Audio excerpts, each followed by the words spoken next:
Kesalahan Oke. leader ketika dia membangun bisnis menurut aku ada 3 biasanya. Hmm. 1, terlalu dekat dengan karyawan.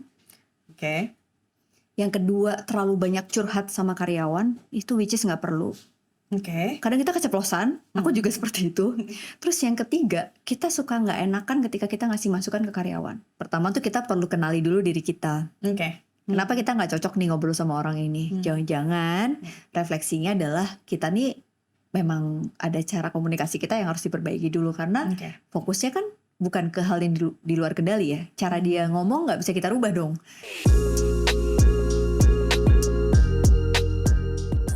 Assalamualaikum warahmatullahi wabarakatuh. Hai, saya Hana Farid dan sekarang selamat datang di Modest Talk Special Edition with Analisa Widyaningrum. Halo, Wow, kita saya dulu. Seneng banget. Akhirnya bisa ketemu lagi. Akhirnya bisa menculik Mbak Ana sampai ke Jakarta lagi setelah kemarin S2. Udah gitu tinggalnya juga memang tidak di Jakarta, jauh, dan mumpung ada di Jakarta langsung kita culik buat kita tanya-tanya seputar masalah people. Aduh, ini pas banget sama kuliah aku kemarin terakhir nih Mbak.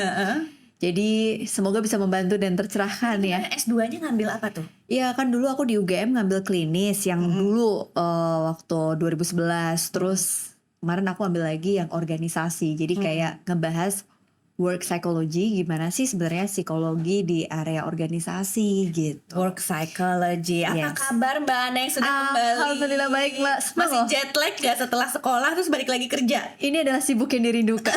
Sibuk yang dirindukan dan ngembaliin apa ya mode dari belajar dimana kan kita menyerap ilmu terus sekarang ke punya tanggung jawab yang lain, punya Betul. tanggung jawab bekerja, balik lagi ke tanah air. Itu nge-switchnya udah mulai switch atau masih mengambang-ambang kondisinya? Udah mulai agak ini ya, kebiasa lagi sama mode Terbiasa. sebelumnya. Sempet ngambang, tapi justru aku tuh kayaknya kalau lagi nggak sibuk tuh malah aku agak bahaya tuh Mbak Han. Iya. Kayaknya aku lebih ke apa ya? Lebih ke adaptasi ninggal anak, iya. Kayak dulu kan intens banget di rumah sama suami sama anak. Ngerjain bener-bener. cuci piring, Waduh. bangun tidur, semua ngerjain sama anak-anak. Sekarang udah mulai ditinggal-tinggal. Betul. Sampai waktu itu cita-cita aku sebelum pulang aku nyeplok telur mau nyuruh Mbak gitu. Saking aku kayak lelah gitu. Dan sekarang udah kesampaian pulang lagi membawa ilmu-ilmunya. Alhamdulillah. Langsung mau kita todong Mbak Ana, karena kemarin kita udah menyebarkan banyak pertanyaan yang juga masih pada jet lag setelah libur lebaran.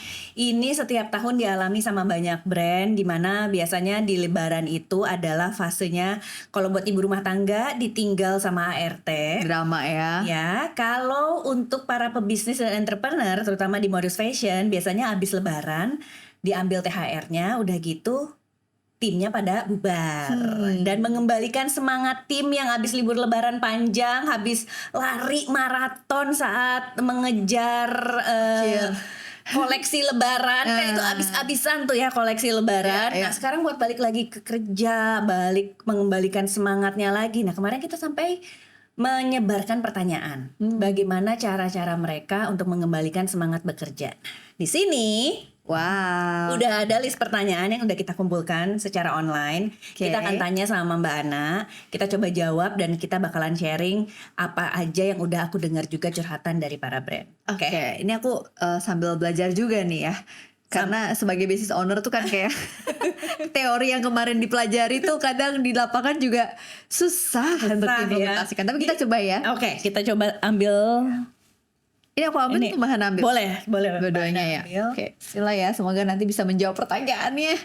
Ini dia nih. Jadi justru bisa jadi dua sudut pandang dong, dari sudut pandang psikolog dan dari sudut Iya, pandang betul, entrepreneur. betul banget. Karena itu menurut aku idealisme teori itu kadang di lapangan kan suka berbeda gitu kan. Sebagai business owner kita juga pasti ada pertimbangan-pertimbangan lain gitu ya. Ini aku jawab dari dua sudut pandang ya. Oke, pertanyaannya kapan saatnya memberhentikan pegawai yang udah hilang semangat kerjanya? Oke. Ini adalah sesuatu yang sangat dilematis. Jadi kalau bicara tentang pekerjaan terberat sebagai seorang business owner, ini kacamata business owner ya. Ini job desk ini nih. Coba kita ulang lagi. Kapan saatnya memberhentikan pegawai yang sudah hilang semangat? Oh ya, kapan tuh? Karena firing itu kan sesuatu yang sangat apa ya? Menurut aku energinya tuh nyampe ya. Ketika kita ketemu orang yang udah kehilangan motivasi tuh, kita kerja sama dia pasti udah gak nyaman. Jadi ketemu sama dia juga kita mungkin udah nyiapin energi tersendiri untuk kita bisa siap sebagai leader. Kita nggak boleh kebawa situasi itu, ya kan? Tapi dari segi teorinya, ini kita ngomongin teorinya. Jadi di psikologi itu Mbak, kalau kemarin aku belajar itu ada teori organisasi itu bisa fit in ke orang-orangnya. Jadi organisasi ini atau kantor atau perusahaan tuh nyari orang yang fit sama dia, ya dengan membentuk visi misi, kemudian membentuk nilai-nilai atau core values, sampai diturunkan kepada budaya-budaya yang akhirnya ke job desk dan lain sebagainya. Jadi dia akan mencari orang yang memang fit sama hal-hal tersebut. Dia fit in nih. Tapi dari segi people, orang-orang ini juga punya hak untuk fit in juga. Nih perusahaan cocok nggak ya sama visi misi hidup aku? Ini perusahaan bisa memberi nggak ya yang aku beneran cari dalam hidupnya gitu. Karena kan kadang kalau kita lihat apalagi Gen Z sekarang gitu ya, mostly mereka itu nggak cuma kerja cari duit loh. Mereka punya value, mereka punya visi misi dalam hidup mereka. Jadi mereka aligning itu tuh. Nah itu juga people bisa fit in ke organisasinya gitu. Jadi dua sudut pandang itu yang membuat akhirnya orang ini bisa cocok bekerja bersama. Perusahaan bisa dapat orang yang tepat dapat perusahaan yang tepat. Itu dari tumbuh dengan perusahaannya. Betul. Gitu ya. Teorinya indah ya. Teorinya indah, tapi along the way kan kadang-kadang hilang tuh semangatnya yang tadinya fit in jadi nggak fit in. Pertama mungkin dia sangat kompeten. Pasti ya perusahaan akan nyari yang kompeten kan. Kalau CV itu dicari tuh orang yang beneran cocok sama requirement sebuah pekerjaan. Terus begitu ditanya siap berkontribusi, namanya interview, manis dong. Siap Bu, siap Pak, laksanakan. Saya siap melakukan apapun berkontribusi untuk perusahaan ini. Terseleksilah orang ini. Prohibition mungkin dia akan menunjukkan best effort dia. Nah along the way itu banyak nih faktor-faktornya. Apalagi di era sosmed sekarang. Dia bisa melihat pekerjaan temannya yang mungkin terlihat lebih indah, ideal gitu. Terus yang kedua kayaknya ada konsep ideal mother yang kayaknya kerjaan jadi kayak Mbak Hana nih enak banget, bisa ngatur waktu dan lain-lain kan. Jadi konsep-konsep ideal mother, ideal father gitu kan, itu tuh bisa mempengaruhi value orang bekerja loh. Ada work conflict juga dengan family conflict itu Mbak, multi roles. Aku sebagai pekerja dan aku sebagai orang tua. Yang akhirnya dia bertanya, aku tuh kerja buat keluarga tapi kenapa nggak punya waktu buat keluarga ya? Itu yang kedua itu tadi gitu. Jadi kayak yang pertama tadi mungkin awalnya semangat, tapi ternyata bisa jadi ada banyak yang berubah. Perusahaan bisa jadi nggak memberikan nilai-nilai itu. Yang kedua konflik dia sendiri sama peran-peran dia yang lain. Akhirnya dia menurunkan kontribusinya atau dia nggak naikin kompetensi yang membuat perusahaan ini jadi ngerasa dia nggak fit lagi gitu kan. Gimana sih caranya? Aku rasa tuh ini dari sudut pandang business owner dulu ya Mbak.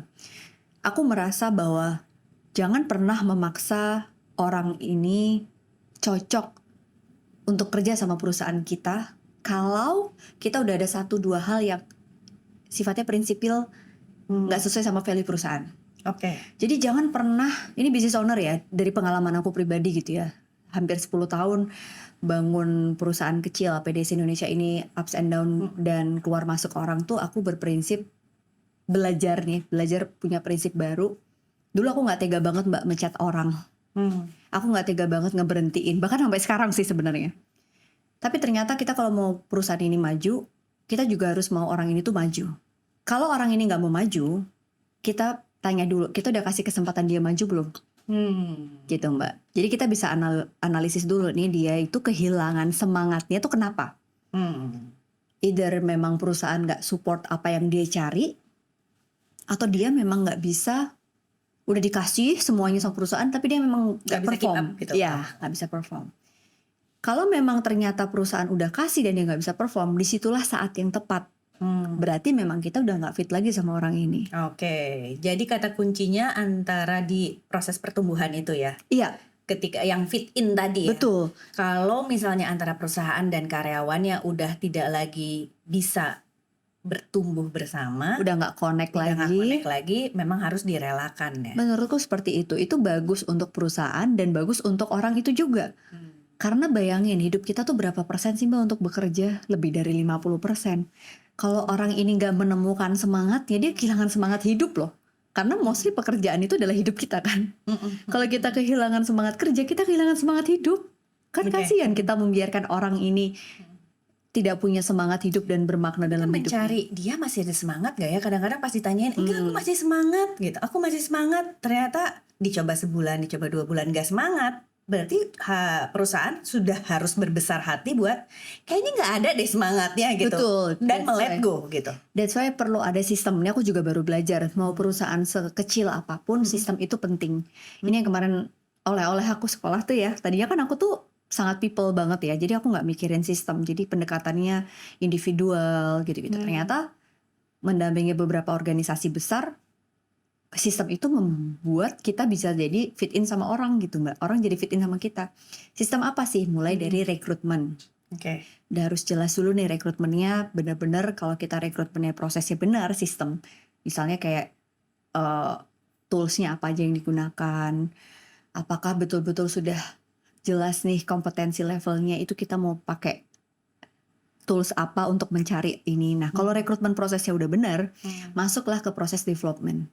Oke. Jadi dalam proses development itu kita mengembangkan talent di dalam organisasi itu jadi tepat. Misalnya orang ini udah punya talent A, kemudian dia dikasih job desk A, dikasih pelatihan A, itu jadi nih. Tapi kalau dari rekrutmennya aja udah salah, dikembangin kayak apapun, ini susah banget Mbak. Nah, masalahnya nggak semua perusahaan di modest fashion tahu cara membangun sistem itu. Betul. Dan selalu mikir kayak kita perusahaan kecil kok. Jadi rekrutmennya berdasarkan kayaknya orangnya baik gitu ya. Kayaknya orangnya itu belajar sistemnya apa aja tuh patokannya? Patokannya ya, mulai dari HR dan finance tuh adalah dua posisi penting dalam perusahaan sebenarnya, sekecil apapun. Karena HR ini kan akan ngomongin legal ya, kontrak-kontrak. Terus HR juga bakalan ngomongin, dia bisa membantu kita untuk mereview nih orang fit gak sih sama organisasi. Jangan-jangan kenapa omset misalnya brand tertentu omsetnya turun. Mungkin yang dilihat itu bukan cuma produknya, tapi lihat people di balik produk itu. Bisa jadi people ini tuh nggak terukur nih dia kerja bagus apa enggak, karena nggak ada HR-nya tadi Mbak, nggak ada HR sistemnya. By intuisi gitu. Iya, masalah. Iya, kalau perusahaannya masih kecil kan HR-nya ya business owner-nya itu juga Nah, gitu. aku juga dulu seperti itu Mbak. Aku juga SR, iya finance ya kan gitu ya namanya startup gitu kan, build baru. Tapi kalau kita mau perusahaan ini besar, SR itu menjadi salah satu yang penting untuk kita duluin sebelum marketing bahkan.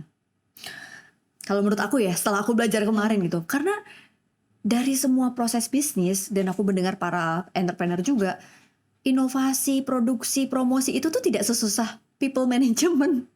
Oke. Gitu. Jadi kita pilih dulu orang yang bisa, yang punya senjata untuk bisa ke medan perang gitu. Kita HR ini tuh menyiapkan senjatanya, terus milih siapa sih pasukan yang megang senjata ini untuk dia bisa ke medan perang. Nah kebanyakan tuh kita tuh kayak stepnya kita lompatin gitu. Udah kita maju dulu aja, ternyata laku kok produknya. Nah along the way kompetitor muncul, baru kelipukan gitu. Kenapa produk aku nggak laku? Coba step back dulu, lihat nih.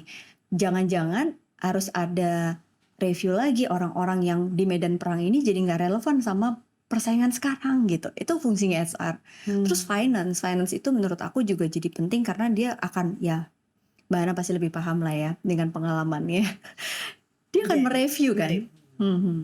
Seberapa besar kontribusinya dia by angka gitu By ya. angka, dia akan ngingetin target dari setiap divisi, dia akan ngingetin untuk efisiensi gitu-gitu, dan tax planning dan lain sebagainya gitu.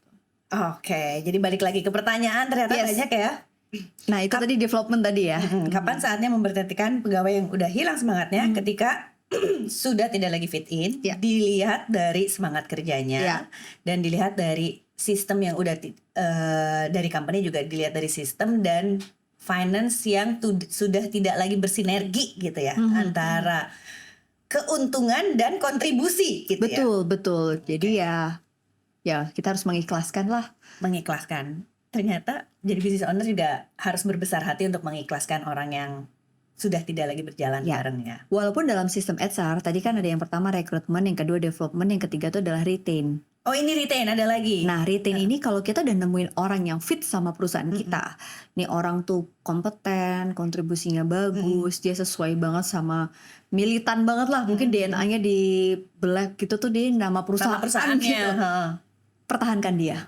Jadi disitulah mulai ada sistem kompensasi, bonus, jaminan-jaminan yang membuat dia merasa secure. Nah itu tuh jujur ini step paling terakhir ketika perusahaan itu masih growing. Karena itu butuh modal yang besar, itu untuk apa ya, biasanya korporasi yang memang secara investasi dia juga bisa nge-retain orang. Makanya banyak yang lari ke ibu kota untuk bekerja di perusahaan yang secure karena dia mencari sesuatu yang perusahaan yang bisa retain kita gitu. Jaminan pensiun, lalalala gitu. Oke. Jaminan untuk masa depannya juga ya. Berarti betul security yang dicari sama perusahaan. Yes. Oke, tenang dulu. Itu untuk perusahaan kecil kayaknya kayak langsung overwhelm. Kita langsung ke next question Oke. ya. Coba Coba, aku mana nih? yang ngambil sekarang. Nah, aduh. Pertanyaan kedua. Sulit mengontrol emosi kalau rekan kerja melakukan hal yang kita nggak suka. Bagaimana cara komunikasinya? Ya. Kalau ternyata rekan kerjanya tuh sulit mengontrol emosi, apa sih yang harusnya dilakukan? Kayak sering banget juga ya, komunikasi antar rekan gitu. Iya. Mungkin yang satu blak-blakan, yang satu gampang sakit hati, yang satu nggak berani ngomong, jadinya asumsi gitu. Pasti masalah komunikasi ini juga sering banget kejadian di perusahaan manapun, mau yang Iya. kecil mau yang besar gitu. Kalau kasusnya seperti ini sulit mengontrol emosi, apa sih yang harus kita lakukan? Yang nih mengontrol emosi yang gak kita sukain. Oke. Pasti namanya dalam perusahaan apapun gak usah besar dan kecil ya. Kita dalam kehidupan juga komunikasi itu suka belum tentu cocok gitu ya Mbak ya. Kan chemistry juga gitu. Tapi tadi yang kita bahas di acara gathering. Pertama tuh kita perlu kenali dulu diri kita. Oke. Kenapa kita nggak cocok nih ngobrol sama orang ini? Jangan-jangan refleksinya adalah kita nih memang ada cara komunikasi kita yang harus diperbaiki dulu. Karena fokusnya kan bukan ke hal yang di luar kendali ya. Cara dia ngomong nggak bisa kita rubah dong. Ingat cara dia ngomong nggak bisa kita rubah. Iya, pasangan yang udah kita nikahi dan kontrak gitu aja tuh nggak bisa kita rubah, puluhan tahun dia dibesarkan dengan seperti itu, apalagi rekan kerja. Nah, jadi kalau rekan kerja dia ngomongnya nggak enak, kita nggak bisa ngubah dia. Nggak bisa ngubah dia, apalagi ini statusnya hierarkinya atas bawah ya. Nah, jadi itu terima aja dulu ya. Terima kalau aja kita nggak dulu. bisa mengubah cara dia berkomunikasi gitu Iya, ya. itu yang pertama. Jadi kita lihat dulu nih diri kita. Terus yang kedua, lihat hierarkinya. Kalau kita tuh sebagai atasan, kita punya power dong untuk bisa approach dia, membuat orang ini tuh sadar tentang cara komunikasi apa yang harus diperbaiki dari sebuah pola kolaborasi gitu. Misalnya nih aku atasannya, terus aku punya bawahan si Budi gitu ya. Nah Budi ini cara ngomongnya meluap-luap misalnya. Karena aku punya otoritas sebagai atasannya Budi, aku akan panggil Budi nih, kan ngobrol. Bud, ini tuh ada yang perlu kamu perbaiki nih. Kita kan punya otoritas tuh Mbak. Ya. Tapi kalau kita jatuhnya sebagai Budi, nggak mungkin ya Bu Ana harus merubah cara ngomongnya. Budi bisa dipecat nih. Jadi itu setelah kita lihat kenapa kita nggak cocok, kemudian dari helikopter view, oh dia nggak bisa kita rubah. Yang kedua kita lihat otoritas kita seperti apa. Kalau memang kita punya otoritas, kita bisa ajak ngobrol dia. Kalau nggak punya otoritas, nah ini yang ketiga. Yang ketiga adalah ya ambil peran sesuai tanggung jawab yang kita punya. Sehingga pada saat itu mungkin kita dengerin dulu. Sebenarnya yang dimau oleh atasanku tuh apa sih? Dengan memahami itu, pola komunikasi itu akan tercapai. Karena komunikasi itu nggak melulu tentang kita ngomong Mbak, tapi kita ngedengerin itu juga bagian dari komunikasi. Oke. Kayak aku juga sering denger deh. Gue nggak ngerti deh maunya bos gue apa, udah ngedengerin gitu. Nah, kalau kasusnya gitu gimana? Oke, coba kalau aku tuh pakai data gitu ya. Kalau pakai data tuh berapa kali dalam proses komunikasi yang atasan kita ngomong kita nggak ngerti, dan lihat polanya. Kira-kira itu apa yang disukai dari atasan kita, kumpulin pola-pola itu, cari cara kita untuk terkonek sama dia sampai kita paham maunya dia apa. Maksudnya mencatat Iya, gitu. karena build chemistry dan koneksi itu untuk kita sebagai atasan, gue nggak ngerti deh bos kita tuh maunya apa. Mungkin kita belum punya chemistry sama dia, kita belum terconnect sama dia. Karena kan build koneksi dan build connection sama chemistry itu menjadi sebuah skill loh. Ketika kita kerja bareng sama atasan, kalau nggak ada chemistry-nya, nggak ada koneksinya, kita nggak ngerti apa yang atasan kita mau. Yang ada kita main asumsi. Aku udah kerja keras sebagai kuda buat atasanku gitu. Tapi atasan kita nggak pernah puas karena kita nggak pernah tahu ekspektasi dia apa gitu. Nah kalau kita udah kenemuin chemistry, caranya gimana sih? Coba cari nih pola data itu tuh kayak apa sih yang dia suka. Lihat Yang dia suka tuh maksudnya hobi atau enggak? entah apapun. Coba cari kamu waktu ketika kita ngomong tuh kayaknya dia happy nih. Kan kita nemuin tuh pola-pola itu kan Mbak, dipelajarin. Terus cari mood yang paling kayaknya timingnya kayaknya atasan aku tuh oke-nya kalau ditemuin pada saat jam sekian. Kita temuin nih polanya. Ini kayaknya atasan aku suka kalau aku ngebahas tentang keluarga dulu. Nah kalau udah kebangun chemistry dan koneksinya itu, kita jadi paham nih maunya dia tuh apa. Ya kayak sama kita sebagai anak, orang tua kita maunya apa sih? Kalau kita nggak pernah tahu kan, kita main asumsi doang. Jadi anak berbakti, Pak, berbakti itu maksudnya gimana sih? Bapak pengen aku A, B, C, kan gitu. Aku percaya itu sih Mbak, koneksi itu yang harus kita bangun kalau kita di posisi yang ada di bawah. Oke. Membangun koneksi itu ya, dan itu adalah skill yang harus dilatih terus menerus. Yes. Kalau sama rekan kerja, itu juga berarti Peer ya.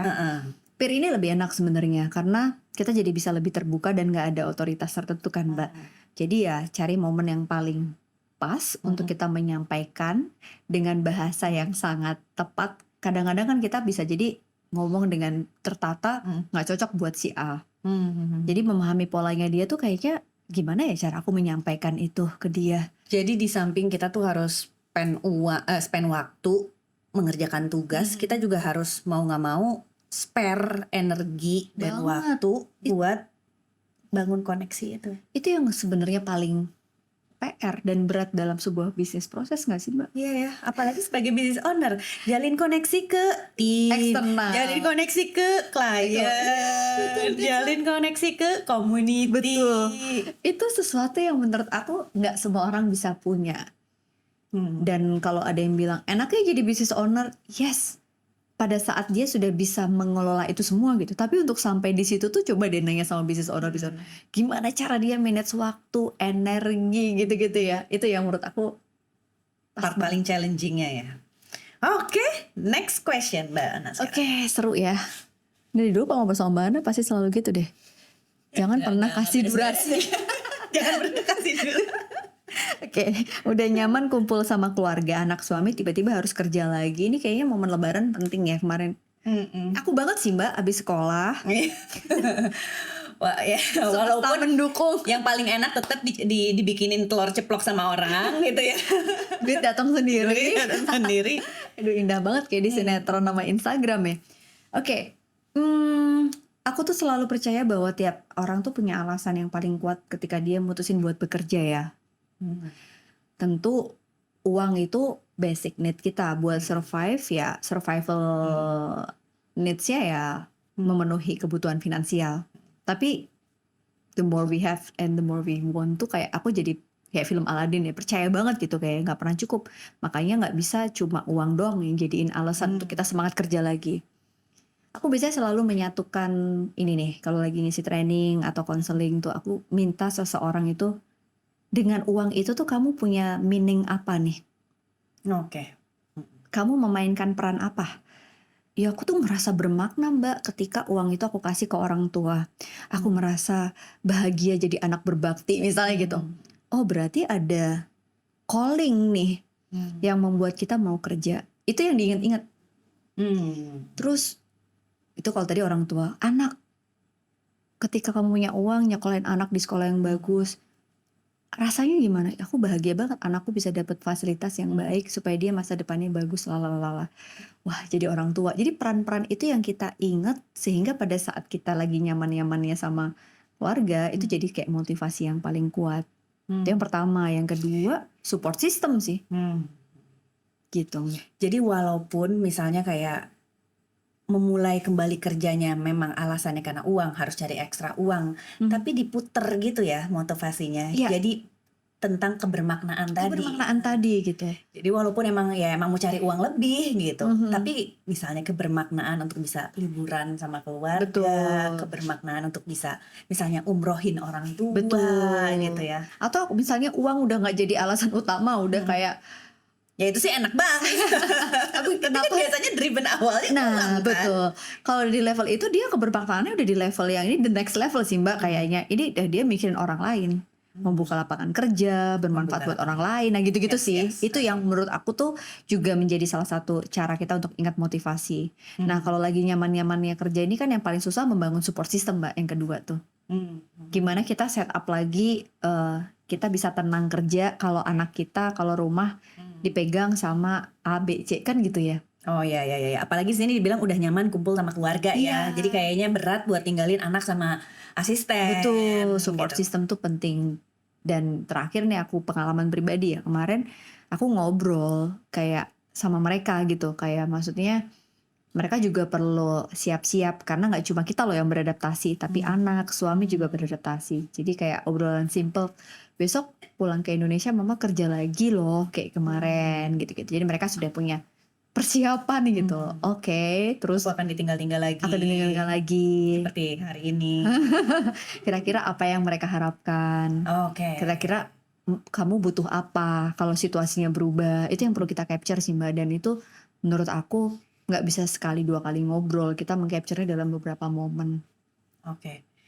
Nggak semuanya juga langsung tahu sih apa yang harus dilakukan ketika switch itu. Karena ternyata kan ngomong sama anak kadang-kadang kita kayak, Bu balik lagi kerja. Tapi untuk kita tanya-tanya terus sama anak itu nggak semua juga berbakat loh. Betul, Bertanya-tanya. bener sih. Karena asking tanyain sesuatu ke anak tuh Kadang-kadang kayak kamu butuh apa? Nggak tahu. Nggak ada gitu kan gitu. Padahal ternyata dia butuh pergi berdua lah. Betul. Gitu. Karena anak-anak tuh paling gampang ngomong kalau ditanyain nggak tahu. iya, Nggak mau. masih konkret banget kan Mbak, apa yang ada di ini tuh ya dikeluarin gitu kan. Ya makanya nggak bisa cuma sekali, dan biasanya kita kan paham ya bahasa-bahasa anak seperti itu tuh nggak bisa dalam waktu ngobrol saat itu. Kalau aku pribadi kayak aku cari momen yang memang misalnya aku mau pergi nih, kayak aku tadi cerita sebelum pergi ini aku quality time dulu sama si kakak, pergi berdua. Dia lagi butuh apa sih? Kemarin aku pengen beliin jersey temanku ulang tahun. Itu beneran adiknya les, kita berdua cari jersey. Nah pada saat itu tuh kan kebangun koneksi Mbak. Biasanya anak tuh kalau udah kayak gitu dia akan ngomong gitu. Aku sempilin aja kayak, Kak besok mami mau ke Jakarta nih gitu. It's okay gitu. Oh berarti udah ready nih gitu. Terus si adik juga, Cak kita ke ini yuk, kita bikin project yang itu tuh ada toko baru tuh, kita bisa bikin gelang-gelang baru gitu. Terus kayak pergi berdua. Terus dia ngomong, aku happy banget deh akhirnya ke tempat ini sama mami berdua. Itu sebenarnya manage waktu dan energi itu tuh yang effort ya. Tapi kalau kita mau ngerasa harmonis untuk ngejalanin peran itu ya perlu dilakukan sih Mbak. Harus investasi. Kalau nggak nanti tiba-tiba anak kita udah gede, udah nggak ada koneksi, udah makin susah lagi. Iya.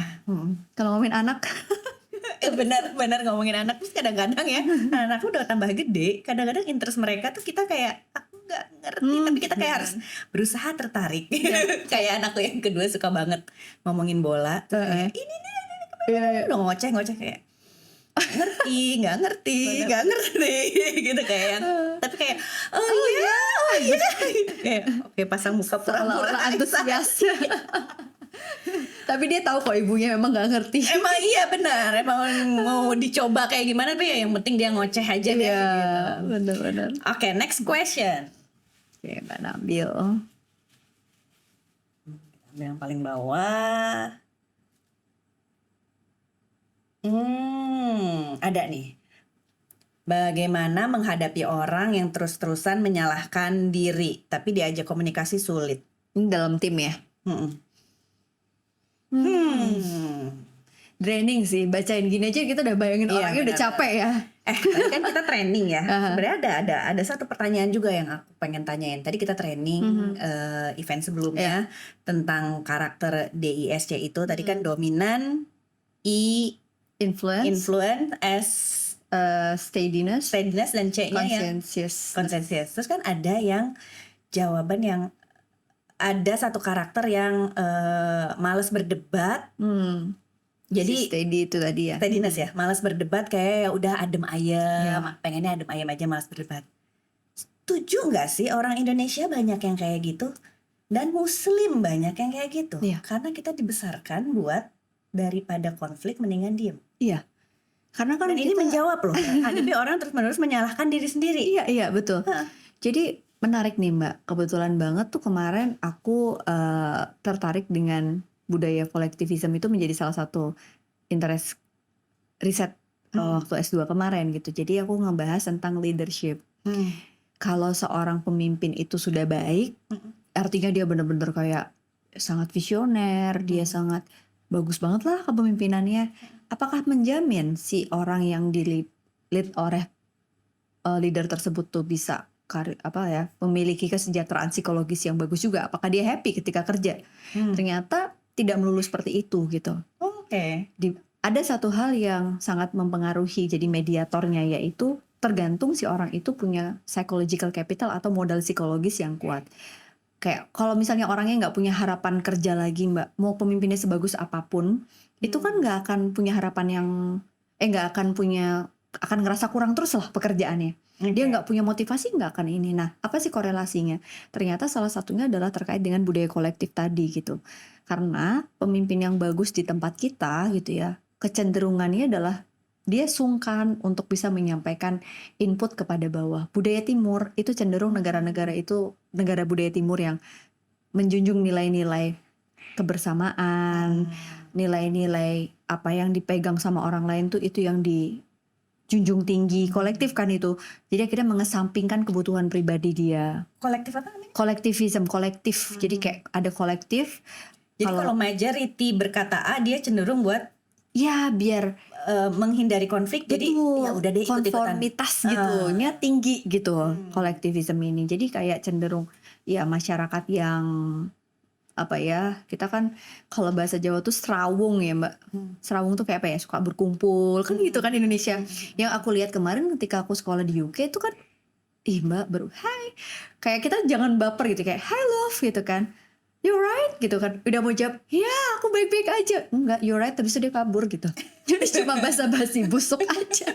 Itu aku kaget, awal-awal culture shock juga, tapi ya di sana seperlunya gitu, kayak oke selesai, udah meeting juga nggak perlu lama-lama, udah straight to the point, udah bimbingan kayak aku udah bayar mahal-mahal kalau sama dosen pembimbing kan kita bisa ngobrol Z gitu ya, jadi kayak oke selesai udah gini doang gitu. Jadi seperlunya gitu, individualisme ini menjadi salah satu lawan si kolektivisme. Nah kalau orang individual dia kan akan mementingkan diri dia Mbak. Kalau orang yang kolektivisme ini cenderung yang tadi itu simpatinya tinggi, nggak enakan gitu-gitu. Dan mostly orang Indonesia emang seperti itu. Ya karena budaya kolektivisme tadi. Jadi akhirnya kembali ke tadi tuh aku jadi belajar kayak oh iya ya, leadership juga seperti itu gitu. Jadi business owner ketika kita nggak punya kemampuan asertif untuk menyampaikan dengan tepat apa yang kita butuhkan, kita nggak akan dapat orang yang fit loh. Harus belajar juga gitu. Kesalahan leader ketika dia membangun bisnis menurut aku ada 3 biasanya. 1, terlalu dekat dengan karyawan. Yang kedua, terlalu banyak curhat sama karyawan. Itu which is gak perlu. Kadang kita keceplosan, aku juga seperti itu. Terus yang ketiga, kita suka gak enakan ketika kita ngasih masukan ke karyawan. Dan akhirnya 3 hal ini membuat jadi sistem sebagus apapun, figur legitimasi kita sebagai leader tuh gak muncul. Padahal ada loh caranya untuk kita menyampaikan itu dengan tepat, sehingga koneksi yang dibangun tetap profesionalitas gitu. Iya. Dan di satu sisi kan kita juga maksudnya mau self reflection lah gitu ya. Kadang-kadang aduh tim gak semangat nih, apa jangan-jangan salah gua ya. Aduh ini apa jangan-jangan salah gua. Kita juga diajarkan itu banget. Jadi sebelum mengkonfront, kita kebanyakan menyalahkan diri sendiri juga. Benar, itu sering terjadi Mbak. Aku juga berproses gitu, makanya kita butuh yang namanya mentor. Sebagai business owner menurut aku mentor itu penting. Mentor tuh bisa kita dapetin dari mana aja. Kayak carilah figur-figur yang memang sudah pernah melalui fase kehidupan kita, yang kita look up tuh banget ke cara dia berpikir. Sehingga pada saat kita ragu, business owner ini punya apa ya?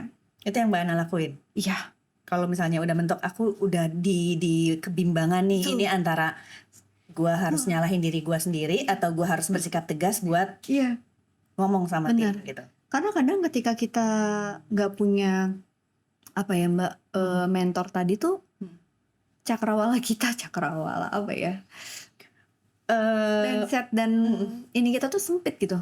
point of view kita. Point of view ya, POV kita tuh jadi kayak salah kan kalau kita terlalu ini.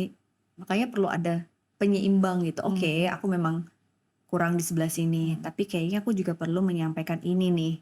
Nah, biasanya mentor-mentor dalam bisnis itu diperlukannya untuk dalam hal kayak gitu. Dia tuh kayak alarm kalau di mobil buat ngasih tahu ini ya, apa sih kalau mau naik mobil yang nggak kelihatan gitu loh. Apa Benar. namanya?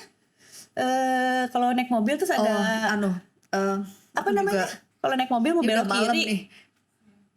Bukan. Iya benar, ngasih sen. Ngasih sen tapi kan ada Iya, iya. apa sih yang Spot blind spot. udah malam nih. Belok kiri ngapain ngasih sen? Betul. Iya, Ngasih sen. Tapi benar, kadang-kadang sebagai business owner ada blind spot yang kita Blind spot itu. butuh dikasih masuk. Bener gitu, iya Mbak. iya si blind spot itu kan yang kadang-kadang kita udah yakin banget kayak gini, tapi kalau udah ada mentor dia yang akan ngasih tahu, lu tuh Iya, salah betul, kali gitu betul, ya. kayak gitu. Itu yang kayaknya tuh perlu ada kayak gitunya gitu, Mbak. Makanya kalau aku dampingin organisasi besar ada komisaris kan sebenarnya untuk ngasih tahu blind spot para direksi BOD level untuk maju jalan lagi ke arah yang benar gitu. Sudah dijawab tadi, untuk menghadapi terus-menerus menyalahkan diri tapi diajak komunikasinya sulit. Itu menjawab nggak ya tadi? Gimana kan pertanyaannya? Menghadapi orang yang terus-terusan menyalahkan diri tapi diajak komunikasinya sulit. Kayaknya jawab kok. Jawab ya? Jawabannya adalah justru saking kemana-mana ya kita ngobrolnya. Tapi sebenarnya tadi point of view-nya adalah kita harus tadi Mbak meningkatkan asertivitas kita supaya budaya nggak enakan tadi itu kita abaikan. Oke. Karena Ini kalau kita- kitanya yang suka menyalahkan diri sendiri. Oh ini pertanyaannya adalah yang menyalahkan diri Nggak, sendiri. kalau yang dianya suka menyalahkan diri sendiri berarti tingkatkan asertif, betul ya? Iya betul. Oke. Jadi kayak cari blind spot tadi. Cari blind Itu spot sebenarnya tadi. jawabannya. Cari blind spot tadi untuk kita bisa ya kembali menjalankan peran kita sesuai porsinya. Tapi gitu. kalau orang lain yang suka menyalahkan diri sendiri dan Tergantung otoritas kita Mbak. balik lagi kayak tadi iya, pertanyaan pertama ya. Kalau kita dia tim, kita tinggal ngasih tahu dong. Iya, kalau nggak bisa ya mau nggak mau sih. Kalau dianya bos, Kalau dia bos, dia menyalahkan diri sendiri. kenapa lu jadi bos? Itu, nah ini sering terjadi Mbak yang aku lihat. Lu jadi bos nggak? Lu kalau nyalain diri terus apa nasib kita gitu ya. Jadi kayak kalau kita ngomongin tadi kan skup perusahaan kecil ya. Banyak loh Mbak di perusahaan besar yang dia ada di posisi itu tanpa punya level kompetensi yang sebenarnya pas di situ. Itu yang paling susah. Pada saat kita jadi bawahan, kita punya atasan yang nggak kompeten, yang nyalahin diri sendiri terus. Terus kita harus gimana gitu? Bapak kan harusnya mengarahkan kita. Kenapa Bapak malah menyalahkan diri sendiri? Itu sering terjadi dan akhirnya itu yang bikin draining. Nah, Jadi dianya aja kayak nggak selesai sama urusannya dia sendiri. dan gitu kita ya. kan nggak bisa pilih siapa atasan kita kalau di korporasi besar ya. Tiba-tiba semua rotasi mutasi kita tuh kayak Bim salah Bim ini given nih, ini bos lu harus kerja sama dia, apapun karakternya kan gitu. Nah jadi point of view-nya yang tadi kita bahas awal-awal tadi dan yang paling penting adalah kalau atasan kita udah sempurna, dia nggak butuh kita dong. Cari celah untuk bisa ngebantu dia sampai dia menemukan blind spotnya. Tetap harus dikasih tahu Mbak. Ibaratnya gini nih, kita kalau kerajaan, rajanya nggak punya blind spot tadi nggak dikasih tahu, misalnya rajanya tuh melakukan satu kesalahan atau rajanya tuh apa ya melakukan sebuah dosa besar, terus kita kan nggak berani yang ngomongin raja. Itu kalau perusahaannya berbau kerajaan. Tapi kalau dia itu beneran perusahaan yang profesional, ketika atasan atau mungkin leader ini melakukan kesalahan, si bawah ini akan ngasih tahu, Pak, Bu, gitu kan? Karena nggak ada distance tadi, nggak ada jarak gitu. Jadi ya punya tim yang berani berkomunikasi dan mengingatkan kesalahan kita itu juga sesuatu yang harus diapresiasi. Harus diapresiasi, asalkan caranya tepat ya, caranya sopan, asertif. Ini yang kayaknya generasi makin kesini yang makin individual dengan sosmed dan teknologi kan. Kalau dulu tuh kita mau nggak mau ketemu sama atasan atau ketemu zaman dulu dosen aja kita harus telepon atau ketemu ya Mbak. Sekarang kan WhatsApp. Nah kadang-kadang bahasa WhatsApp itu tuh sesuatu yang perlu dipelajari karena saking seringnya online komunikasinya lewat online, ketika ketemu itu ngomongnya jadi nggak enak. Nah itu yang bahaya. Makanya butuh dipelajari nih, skill connect sama atasan itu kan penting. Kayak yang tadi kita awal bahas. Oke, ini nanti kita mulai kemana-mana lagi. Mari kita lanjutkan ke pertanyaan selanjutnya. Siapa nih? Aku atau Mbak Ana nih? Coba deh Mbak Ana. Oke.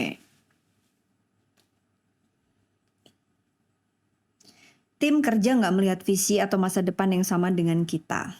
Tadi ya sama sih, mirip. Berarti nggak fit lagi. Nggak fit lagi ya. Jadi Jadi kita mirip-mirip perlu kita tanyain lagi gitu, sistemnya seperti apa yang dia butuhin. Kira-kira kita sesuaikan juga dengan jangan-jangan nih emang dia lebih bagus berkembang di luar. Kita kasih opportunity itu dan kesempatan untuk memilih.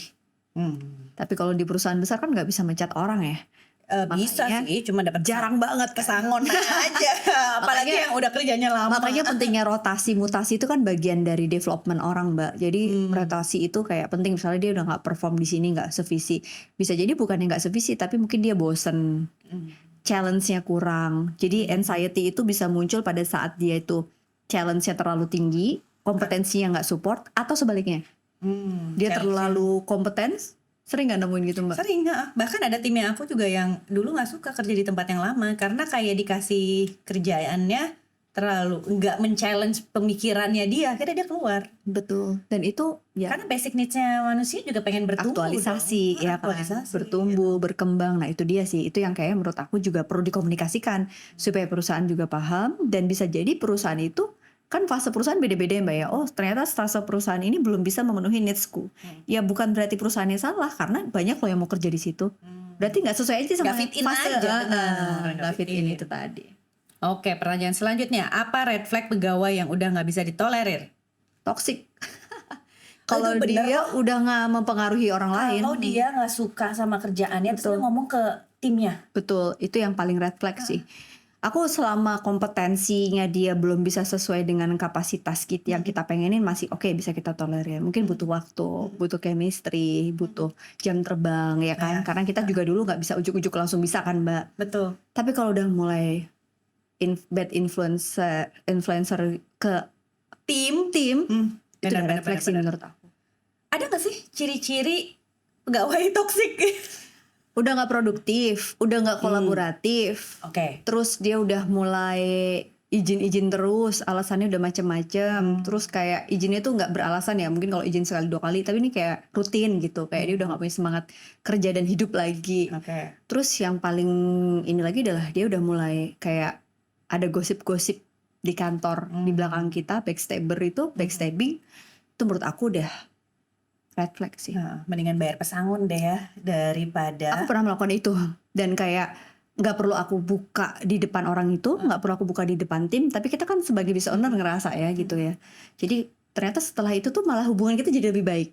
Aku dengar cerita dari salah satu brand yang merasa ada red flag di timnya, satu toko ditutup, satu pegawai tokonya ditutup karena Serius ada nih? penipuan di situ. Nah, Jadi sampai daripada gua ngabisin energi nih nyari siapa yang nipu, itu satu toko ditutup, udah semuanya diberhentiin. ya Allah, kasihan dong yang lainnya ya. Tapi iya kasihan sih. Tapi bisa jadi dia jadinya menutupi kecurangan-kecurangan itu kan, gitu. Jadinya ya udah ditutup. Ada juga cerita brand yang misalnya kehadiran, ternyata dia nggak jujur. Akhirnya dia divisi itu dia berhentikan semua Oh ya, karena memang sengaruh itu. sepengaruh itu dan lebih kayak sakit hati gak sih kalau ada tim yang Benar. toksik itu dibandingin target yang nggak achieve gitu ya. Betul, itu broken heart banget sih. Karena kayak integritas tuh menurut aku nilai yang paling penting ya dibandingin semuanya gitu. Mendingan punya tim yang nggak terlalu support secara kompetensi tapi dia integritasnya tinggi, kita masih bisa sabar tuh ya, daripada yang wah ngerasa dia pinter banget, kompetensi levelnya udah oke, kita udah cocok terus tapi integritasnya nggak dijaga gitu. Ya itu sedih sih ya. Sedih. Apalagi kalau ternyata keluar dari tim yang lama, udah lama sama kita. Iya itu parah sih.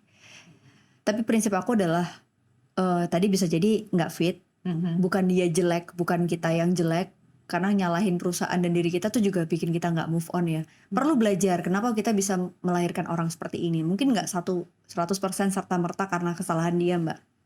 Itu karena sebuah sistem yang kita bentuk sendiri sebagai business owner yang kita gagal. Jadi refleksi pertama adalah kita harus ngaca Menerima dulu. Menerima dulu. Kenapa gue bisa punya karyawan begini? Berarti ada yang salah nih dalam company ini. Oke. Refleksi pertama itu dulu. Kita harus ngakuin, we have to admit kalau kita gagal menjadi pemimpin di perusahaan itu. Sehingga Harus melahirkan warga-warga yang warga-warga toksik. itu. Dan itu bukan berarti hanya sekali ya. Bisa ada kemungkinan dia akan muncul lagi loh dengan orang yang baru. Yes. Nah. Kalau kita nggak refleksi dan kita belajar untuk memperbaikinya. Jadi akhirnya satu kita cut, yang kedua kita harus refleksi kayak oke, kalau gitu saya harus belajar apa nih supaya saya nggak ketemu lagi dengan refleks tadi gitu. Jadi kita jadi belajar dari proses itu. Nah prinsip yang kedua kalau menurut aku selain refleksi adalah kita perlu tetap menjalin hubungan yang baik kepada orang tersebut. Karena prinsipku mengawali dengan baik, mengakhiri dengan baik. Walaupun nggak harus deket ya Mbak, tapi jangan bermusuhan karena itu kayak bumerang buat kita suatu hari nanti. Dan itu sesuatu yang menurutku nggak mudah karena kita mengalahkan ego pribadi. Ya, tapi kadang-kadang kita butuh Waktu. Ya, waktu. Betul. Apalagi kalau yang sifatnya udah yang prinsipil, itu memang ya kayak kita maafin mantan. Cailah. Kenapa jadi mantan? Yuk ambil lagi. Kemana-mana berhubungan lagi ya. Nah kayak gitu. Kan tetap habluminallah habluminannas. Yang penting hidup ke depan baik-baik aja ya.